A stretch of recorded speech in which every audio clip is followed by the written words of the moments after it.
మరి నువ్వేం చేసినావు నా బుక్కే సరేనా? సరే మొదలు తగు ఏదన్నా తెలియదు తగు బాగా మాట్లాడాను, బాగా చెప్పాను.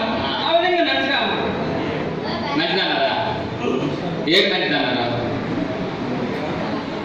నువ్వు ఇలా అవునావు ఆ సురేష్ బాబు కూడా ఉన్నాడు సంగీతం నీకు ఏ రోజు అని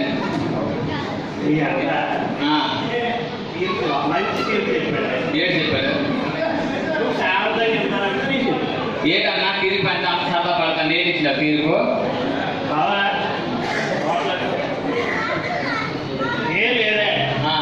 ముగ్గురు పిల్లలు ఉన్నారా? అవును మన ముగ్గురు పిల్లలు ఉన్నారు.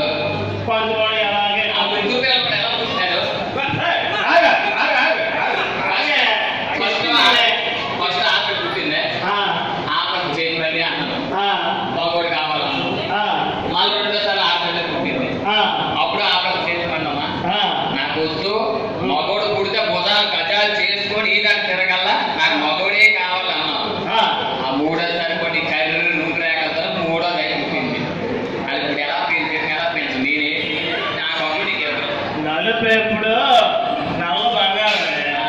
సరే మీ బంగారం చూశాను కానీ ఇవన్నీ పక్కన పెట్టు. ఈ అన్న మంచి తీర్పు చెప్పాడు. ఆ తీర్పు చెప్తా నేను ఎలాగ ముగ్గురు పిల్లలు ఉన్నారా? పంచుకోవడానికి కారణమేనా? అందుకే మీ అన్న ఏమంటాడంటే చెప్పేస్తున్నాను, చెప్పు కోపడకూడదు, అనుకోతాను నేనన్నా ఏంటో తీర్పు కోపడకూడదు, కొట్టడం తిట్టడం చేయకూడదు.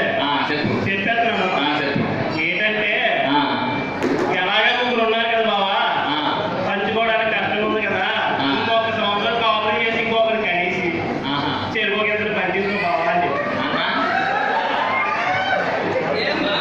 అందు ఇప్పుడు ముగ్గురు ఉన్నారు కదా